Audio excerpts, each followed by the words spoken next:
Today we're going to be continuing to take a look at a scenario where civilization starts over, and we are now on episode number 6. Now, as I'm recording this, episode 4 is going out tonight, so it's Friday the 17th of October. At least I hope episode 4 is going out. I do need to edit that after this, so that's such a fun Friday night activity. Although I've already edited like at least a third, maybe 2/3 of the video, so that is nice. But anyway, getting on to this video, because that is the topic of this video. The first thing I want to go over is that I've updated the map. Now, I've actually gone ahead and added the first lots of, like, major cities. If you can see, well, I mean, it's the capitals, but then there's also some big cities.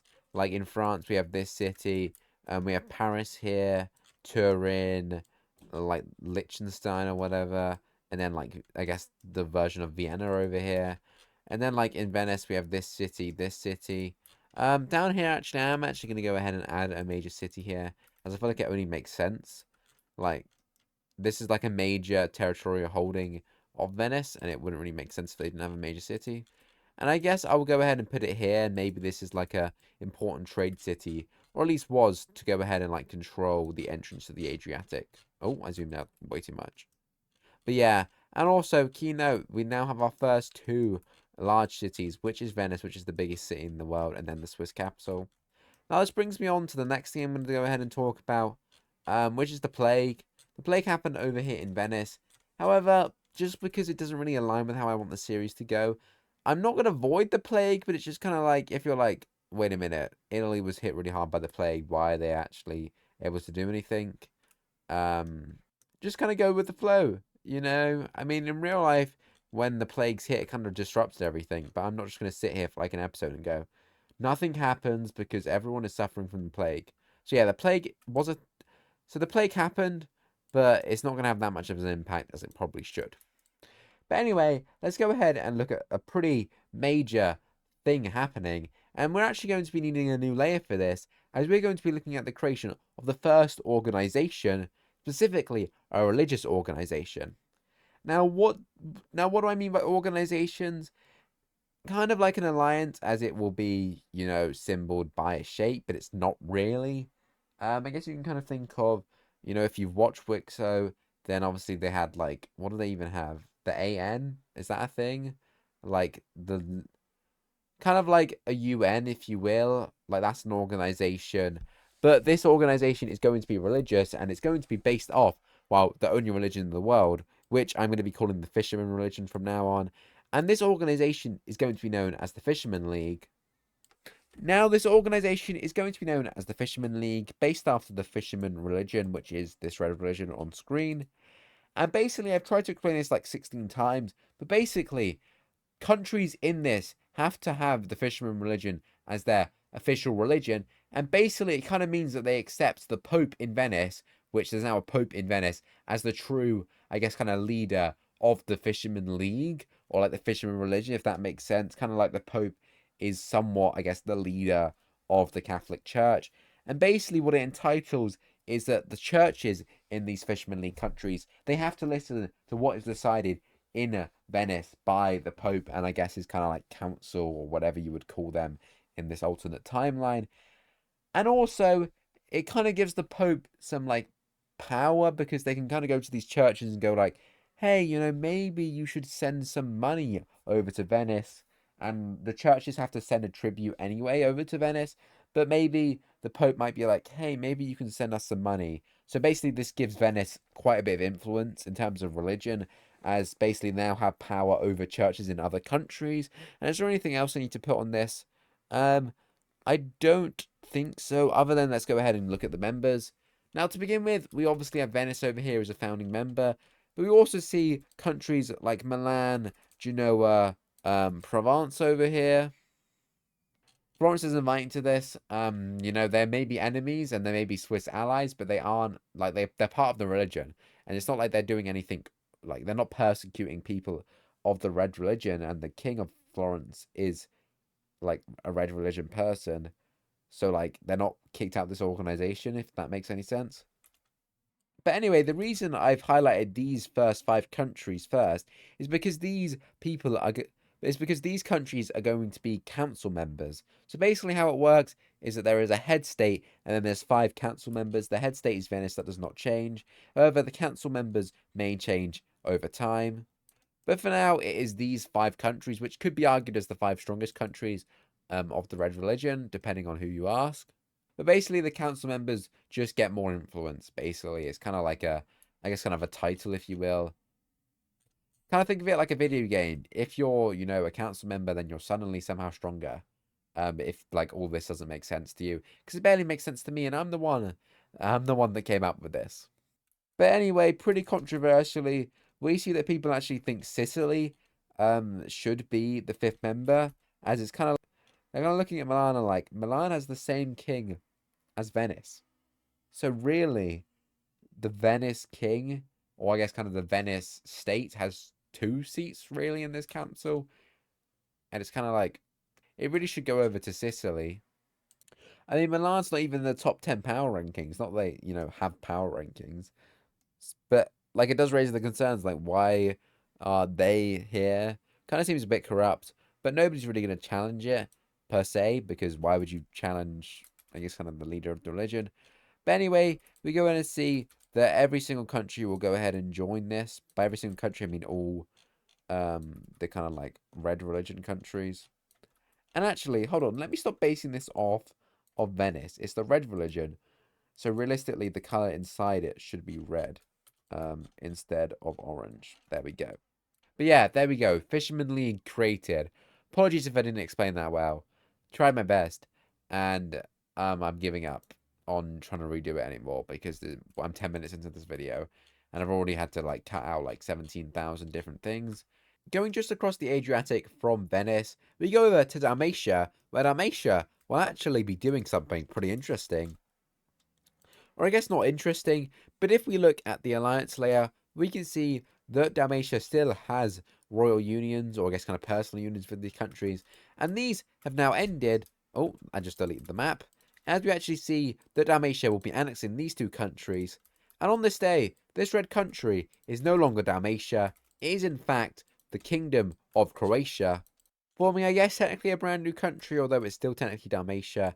However, it has united the majority of the Croat people. I mean, it hasn't united them all, obviously. But, like, it's basically kind of done it. It's united the original 6 states. And maybe it was 6, maybe it was 7. I did not just make a 6-7 joke. Ah, whatever. But yeah, Croatia is now here. Pretty rising power. What did I give them last time? They got number 5. They're probably still in number 5. But, like, they're doing decently strong, so go Croatia. But anyway, we're going over to the Swiss Republic, where we're going to be seeing that they are going to be launching an invasion, and they're launching an invasion of Calais. We see the consul slash leader. I'm going to start calling the Swiss leader consul. Yes, it's technically copying the Roman Empire, but do I care? No, I think it's just a fitting title. Like, I feel like calling it the president is just I'm going to be the president of Switzerland in 0 AD. Oh, that is another thing. It's now the year 0, or it's technically past the year 0. The creation of this new religion and like whatever went on here, the fisherman guy, I can't remember the law. Not gonna lie, it was like earlier this week or like last week I made it. Yeah, that event, creation of this first religion, led to it now being year 0. So maybe we're like year 5, year 10, year 15, whatever. But that's kind of like a time scale. So that's why I kind of don't want to call them president. So we're going to go with consul or leader. But anyway, the Swiss consul will do very well, and he will actually manage to ravage through a lot of these lands. However, we see that the Swiss consul will then like rage a like 2-year-long siege of Calais. However, this siege will eventually be broken as most of the Swiss soldiers fall ill and they're forced to retreat. And we quickly see the leader of Calais. We quickly see that the leader of Calais pushes back these forces. However, eventually we see that the Swiss are back. And after around like 3 years of fighting these 2 sides, it's not going anywhere. Neither side can win. And we can go ahead and look at a very quick peace treaty for a pretty long war in retrospect. And there we go, looking at the peace treaty, we can see that Switzerland will go ahead and gain all these 7 provinces.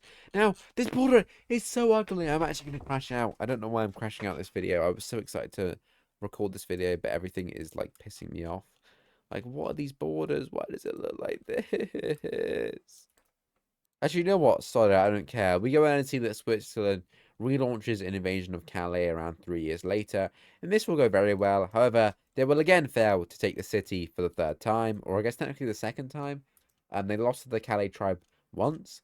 However, they lost to the Calais tribe twice before. However, they've only tried to take the city once before, so they will go ahead and lose for the second time taking the city. However, we can go ahead and look at what the peace treaty is. And it's pretty simple. Switzerland will be taking that land, making their borders look decently better. Although this still looks weird. Why does this look weird, but these don't? I don't know. Ugh, I really just want to do that, but I can't. There we go. Whatever. I'm done with this stupid border. I'm just reducing it down to the tiny Calais city, okay? But anyway, that is not the only expansion of the Swiss. As we see that the Swiss consul will go ahead and decide to take his rage out on these like local Dutch tribes, if you will, or I guess kind of like Wallonia, Flanders, Belgium region, northern France, whatever. And this will go surprisingly well, as these, I guess, kind of like barbarians, if you would call them, if you're from Switzerland, are absolutely no match for the technology of Switzerland. These people up here, they ain't adapted. They just been trying to vibe, but they're going to go ahead and be crushed. And they will be crushed so hard that these tribes will just be completely destroyed. And there we go. We go and see this brand new border take place. Now, I'm contemplating, will it look better if I go ahead and do this? Yeah, I am actually going to go ahead and add this region to the borders of Switzerland. But anyway, the kind of overlying thing here is that Switzerland has expanded quite far up north, now looking something like this. And the Swiss Republic is now looking a lot better, at least in my opinion, in terms of borders. And during this time, we go in to see that a lot more regions are explored. And we go in to see our first people enter, I guess, kind of the Jutland region and elsewhere. However, I'm avoiding making states. I know I really need to. I will do, just not this episode. Also, probably most of Iberia would have been explored by now. So let me go ahead and do that. Although, again, I don't really want to settle down any civilizations there. And actually, maybe not all of Iberia, but something like that would probably be like appropriate, or at least more appropriate. But anyway, moving on to the next event. But anyway, where we're going to be moving next on this map is down over here to Greece. And we're actually focusing on Sparta as, you know, as tensions are rising here. And we even see the people in the majority Greek region of Sparta, which is this northern region. By now, the Greeks have actually started mass populating. Now, this isn't some kind of scheme. It's just kind of like the Greek people are normally the poorer people, and then they're normally the people that have more kids. And I guess over like the decades since Venice first controlled this, the Greeks have expanded quite a bit.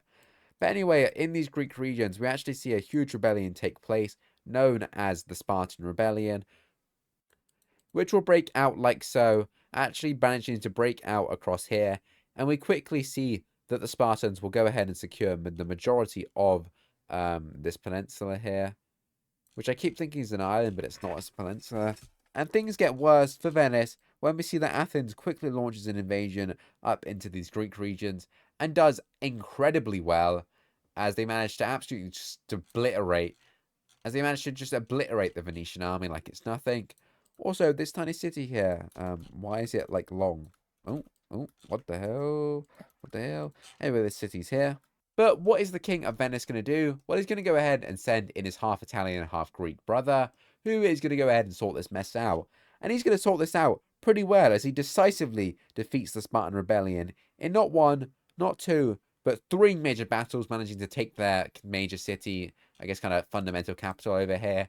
And he will absolutely crush this rebellion in a matter of weeks, making like absolutely phenomenal progress. Like, nobody's ever seen tactics like this. This guy is an absolute genius. And later he will cross from Sparta into this region and re-liberate it, decisively defeating the Athenians' armies. And in a matter of around 3 months, we see that all of Venetian Greece now re-belongs to Venice, and Athens sues for peace. Now, you might be thinking, why didn't he invade here? Well, basically, this area is, like, fully defended. Like, you can't get through here. It's basically just impossible with the fortifications. Venice defends here, and Athens defends here. So, yeah, that's kind of why. But while this might seem nice and, like, problem sorted, it's not. The Greeks in Sparta still aren't happy. Somehow the Greeks up here are like happier. I don't really know why, but I guess maybe there's like no Italians here, so it's like everyone's treated the same. However, down here there's a very big difference. And we actually see Venice do something pretty interesting. And that is that the King of Venice will actually end up releasing Sparta as its own state under his half-brother.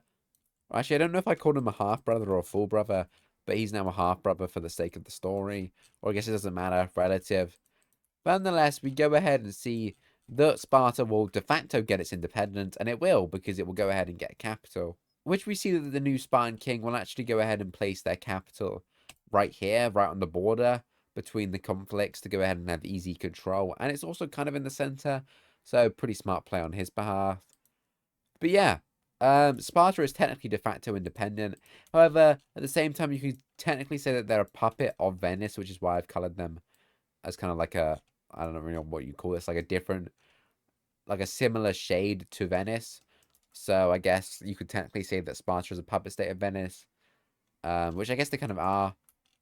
But yeah, long story short, Sparta is technically an independent state. However, it is a puppet state of Venice, and the main reason the Venetian king did this is so that this would not be his problem and would be his half-brothers.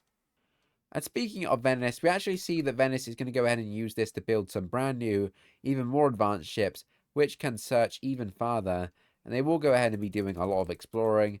However, while Anatolia is kind of discovered over here, Anatolia is not being discovered and I guess kind of colonized in this episode, but what is the island of Crete, which will become under Venetian control. And also all these islands will become under direct Venetian control rather than under Sparta. And we quickly see that Venice will claim all these islands for themselves. But anyway, the next event is actually right near the Greek region, and we're actually going to be looking at Albania. Now, last episode, I'm pretty sure it was last episode or it was 2 episodes ago, we saw Albania break free from Venice during the whole, not Great Italian War, the Second Italian War. Maybe, can't remember what it was. It was last episode, definitely. They broke away when Venice was almost collapsing. But yeah, tensions have not dropped between Venice and Albania. And if we look on the ideology layer, nope, yes, ideology layer, we can see that Albania is simply a Grand Duchy. However, Albania doesn't want this, but they're not being given kingdom. So what are they going to do? They're going to go ahead and create their own new title, which is going to be known as a Zardom. As we go ahead and see, the Zardom of Albania is created, and this will quickly follow suit as Serbia goes ahead and calls itself a Zardom. Now, this is in direct opposition to the Italian way, or I guess kind of the Fisherman way now that it would be known, of crowning kingdoms and I guess kind of like Grand Duchies. And in response to this, Venice is actually going to be kind of conceding here, which is interesting, as they don't want to annoy anyone. So they will go ahead and be demoting all of these countries down here to Grand Duchies as opposed to kingdoms, as they aren't actually that strong.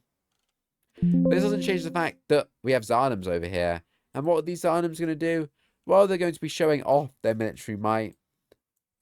As we see Albania wipe out this state right here. Meanwhile, we see that Serbia will be wiping out this state, and in the peace treaty, pretty obviously, these two states will be absorbed into their new overlords. Venice is not having this. This is an absolute outrage to Venice, and they will not be, in fact, having this. As we quickly see Venice prepare its powerful navy, and they will quickly seize the island of Corfu before preparing for a pretty grand invasion of Albania. And around 6 months later, Venetian troops will land on the southern coast, and they will quickly seize these two major cities, making a pretty big camp here. Now, Albania will ready its army, and we go ahead and see that Venice and Albania will fight a huge battle here. However, Venice will actually win, managing to take the capital city. And we quickly see that Venetian troops will then use this victory to gain momentum, storming across the country. And eventually, almost all of Albania's major cities will fall. However, it's at this point we see that a huge Serbian army is on its way and they will march to the city. And we see that the combined Albanian and Serbian forces, although the Albanian forces are very low, will go ahead and face one last battle with Venice. And in this battle, they will actually come out on top, absolutely shattering the Venetian army. Like, I'm saying like 90% of the Venetian army captured or killed. Similarly, though, 60% of the Serbian and Albanian forces were killed. So basically, like, we're talking like, I don't know, like 70%, 75%, 80% of the overall soldiers in the whole battle died. Or, well, not died, were captured, died, wounded, casualties, basically. But with this huge momentum and basically Venice just wiped out of here, we quickly see the Serbian forces will absolutely run through this country, managing to re-liberate it all. And eventually we see that Venice is kicked back to just this tiny region over here, which after a month of fighting will eventually fall. However, Albania's navy has been completely destroyed, and Serbia doesn't have a navy. So, what happens now? Well, nothing really.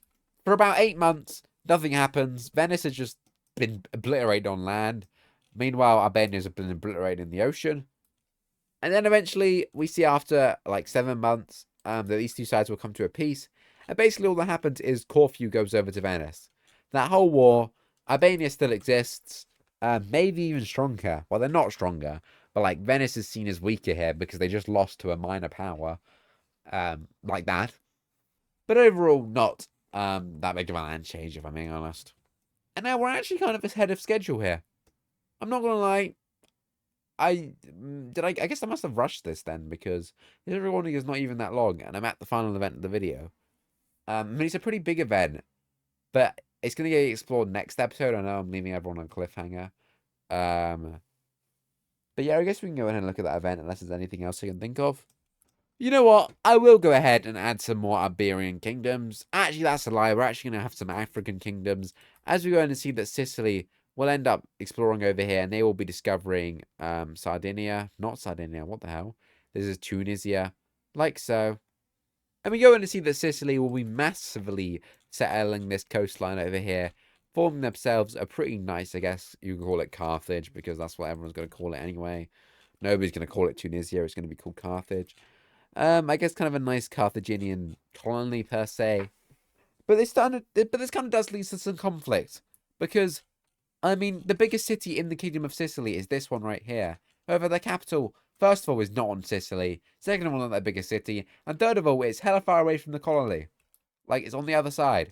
And this problem will get so bad that eventually we go ahead and see that on the main island of Sicily, a new opposition faction will rise up, and we see that the son of the current king will basically just take over the whole island, and he will quickly secure support from Carthage. And eventually, the son of the old king, or I guess the current king technically, of Sicily, he will march up here, and he will storm into the capital, and he will find his dad, and he will just kill him. It's like, you're dead now. There wasn't necessarily a fight. It was kind of like we marched on the capital, killed the old king, and now I'm the king. So, yeah, Sicily is now, like, under a different king, technically. Same royal family. But I guess kind of the main event is that the capital will be pushed over to Sicily, like so. Which, yeah, basically means that the capital is now in Sicily. The Kingdom of Sicily is in Sicily. Let's go! But anyway, to understand what's going on in Switzerland, we have to go ahead and look at a state map, like so. This is in a brand new, another new layer. 3 new layers in one episode. Who doesn't love that? Me personally, because I had to make all these layers. But anyway, we can currently see if we turn on state names, there are 13 states. 1, 2, 3, 4, 5, 6, 7, blah, blah, blah, 13. However, up here, there are 2 new territories. Calais up here, or I guess technically not Calais. And also, I guess, kind of Wallonia up here. However, Calais cannot become a state because it doesn't own Calais.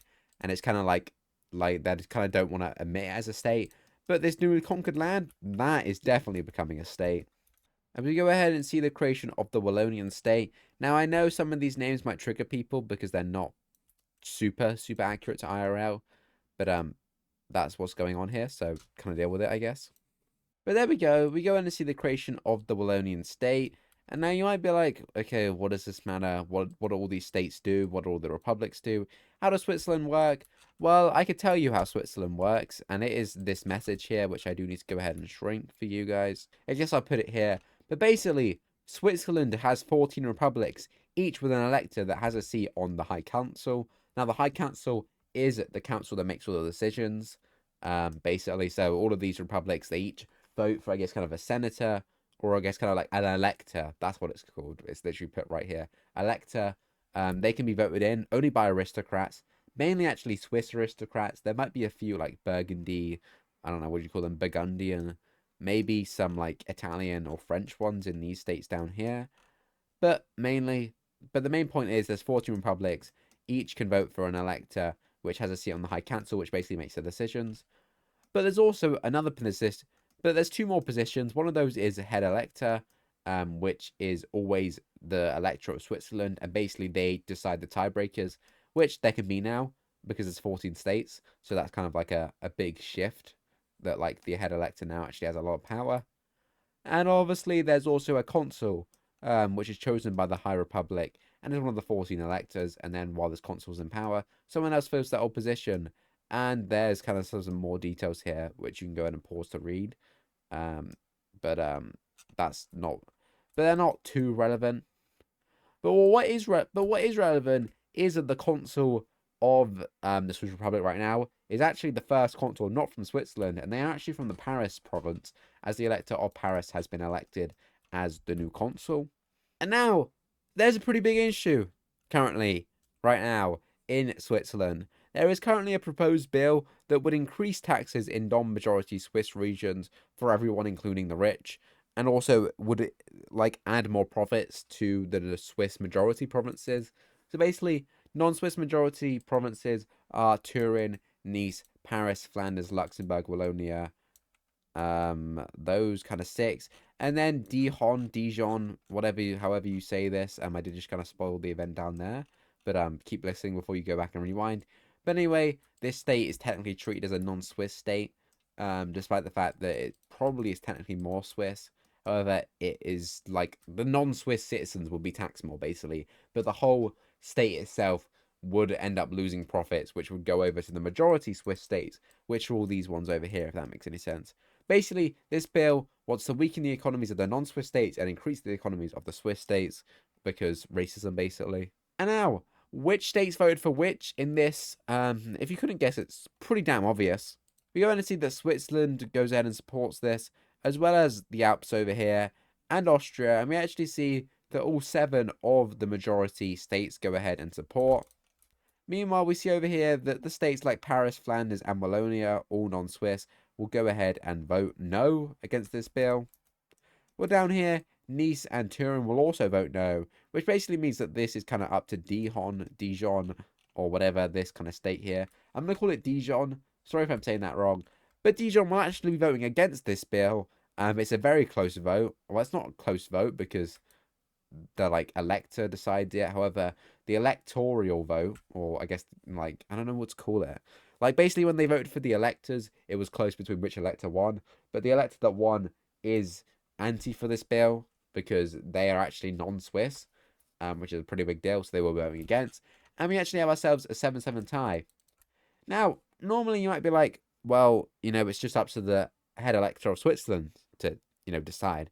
And it is. And this head elector will obviously add this bill. So taxes for everyone else and money for me. More money for me. Yay. However, here's where the problem is. Because the consul, who is from Paris, goes, absolutely not. I am vetoing this. And everyone's like, you don't have the power to veto this.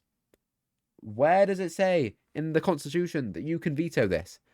And the fact of the matter is that there isn't even a constitution. Nobody knows what the power the consul has. But we see that the consul actually manages to overturn this bill and it is not implemented. The consul says no, and the consul tells its people to not implement it, and they listen to the consul over the High Council. And now the head elector and all these majority Swiss states, they absolutely do not like this, and they will be having their say. We're going to see that the 7 pro-bill states will actually go ahead and succeed from the Republic. Now, this ain't like America. This ain't like some Confederates thing. They'll basically just go ahead and rise up and declare themselves independent, managing to take over the capital. Right now, the consul is currently in Paris, right now. So these people will have freedom to go ahead and do this. And we actually go ahead and see that the Swiss Republic has now split into the Western and Eastern Swiss Republic.